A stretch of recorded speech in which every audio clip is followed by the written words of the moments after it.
Los superantígenos. Historia y concepto. El término fue acuñado por White en 1989 para designar proteínas virales y toxinas bacterianas proteicas que presentan una gran capacidad para activar linfocitos T policlonales, como subtipos CD4 o CD8 y algunos gamma delta, lo que ocasionaría un descontrolado proceso inflamatorio. Son producidos por bacterias gram positivas, gram negativas, micoplasmas, virus y parásitos. Los más frecuentemente observados son polipéptidos de 20 a 30 kilodaltons, como las ectotoxinas bacterianas, también llamadas enterotoxinas, de Staphylococcus aureus y Streptococcus pyogenes.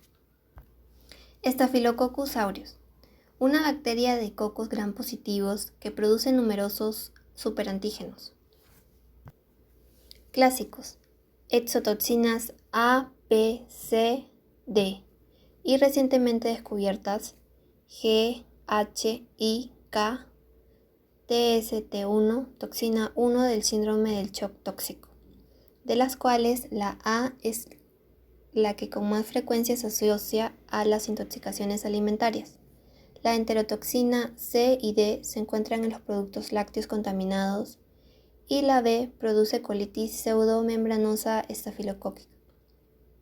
La prevalencia o importancia clínica de las restantes toxinas se conocen en menor medida. Las enterotoxinas tienen un diseño perfecto para provocar enfermedades de origen alimentario, ya que son estables aunque se calienten hasta los 100 grados durante 30 minutos y resisten a la hidrólisis por enzimas gástricas y yeyunales. Estas toxinas se producen en el 30 a 50% de las cepas de Staphylococcus aureus. No se comprende el mecanismo preciso de la actividad de las toxinas. Estas toxinas son superantígenos capaces de inducir la activación de linfocitos T y la liberación de citotoxinas. La toxina 1 del síndrome de shock tóxico es una exotoxina termoestable y resistente a la proteólisis. La expresión in vitro de TSST1 exige una alta concentración de oxígeno y pH neutro. Ello podría deberse a la frecuencia baja del síndrome del shock tóxico comparada con otras infecciones de herida, una situación en donde el ambiente de un absceso es relativamente anaerobio y pH ácido. La TSST1 es un superantígeno capaz de estimular la liberación de citotoxinas y provocando extravasación de células endoteliales, mientras que las altas concentraciones tienen un efecto citotóxico en las células. La capacidad de este superantígeno para atravesar las barreras mucosas, incluso cuando la infección está localizada en vagina o heridas, provoca los efectos sistémicos de este síndrome. La muerte de los pacientes como consecuencia de un shock hipovolémico que origina insuficiencia multiorgánica. Toxinas exfoliativas como ETA y ETB, ambas pueden producir el síndrome de la piel escaldada por Staphylococcus, SPEE.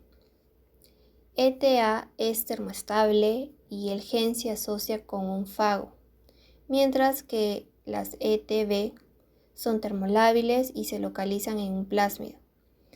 Las toxinas son proteasas de serina que rompen los puentes intercelulares del estrato granuloso de la epidermis. Se observa fundamentalmente en niños pequeños, rara vez se describe en niños mayores o adultos. Mecanismo de acción.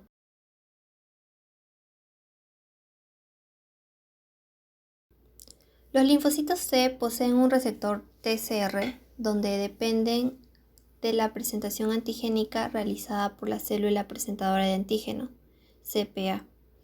La activación de los linfocitos T ocurre en órganos o tejidos linfoides. Los linfocitos T tienen en común el receptor TCR, la molécula receptora de la molécula coestimuladora y el clúster CD3. La diferencia radica en el tipo de clúster, ya sea CD4 para linfocitos helpers y CD8 para linfocitos citotóxicos. Todo esto dependiendo del complejo mayor de histocompatibilidad. Es decir, los linfocitos citotóxicos tienen el clúster CD8 y se unen con el complejo mayor de histocompatibilidad clase 1. En cambio, los linfocitos helper CD4 se unen con el complejo de histocompatibilidad clase 2.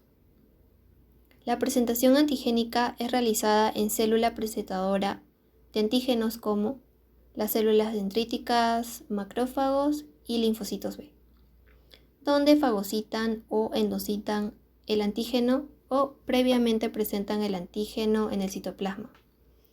Luego se produciría una proteólisis de los antígenos y los determinantes antigénicos eran montados en un complejo mayor de histocompatibilidad de clase 2, que luego iba a ser expuesto en la superficie. El receptor de linfocitos T tiene una cadena alfa y una beta. Cada una de ellas posee los llamados segmentos variables y de unión.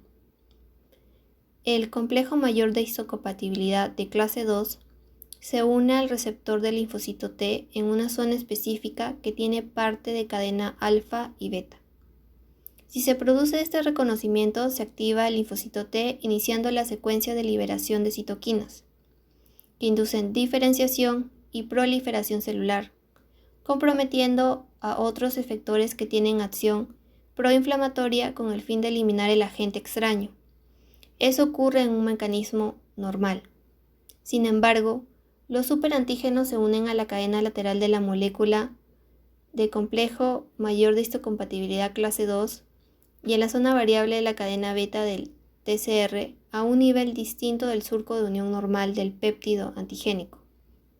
Es peligroso porque no necesita ser procesado por la célula presentadora de antígenos ni requieren moléculas accesorias para su unión a los linfocitos.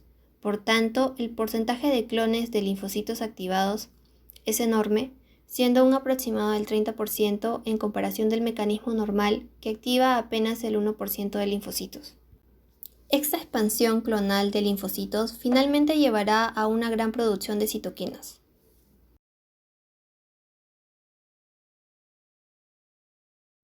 Superantígenos y su rol en enfermedades sistémicas.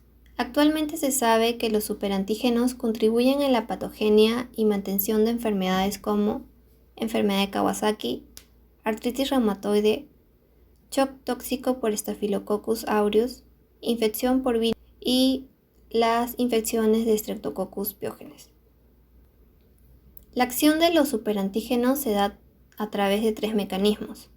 El primer mecanismo es aquel donde contribuyen a la producción de ciertas enfermedades estimulando exageradamente un subtipo de linfocito T, que a través de su función efectora se traducirá en los síntomas propios del exceso de interleuquina 2 e interferón gamma, por ejemplo, síndrome de shock tóxico.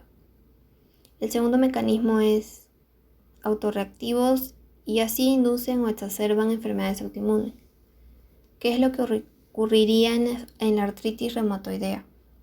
Por último, como tercer mecanismo, ciertos superantígenos pueden contribuir a la depresión de ciertos subtipos de linfocitos T, resultando en una severa reducción de los mismos, por ejemplo, en infecciones por VIH.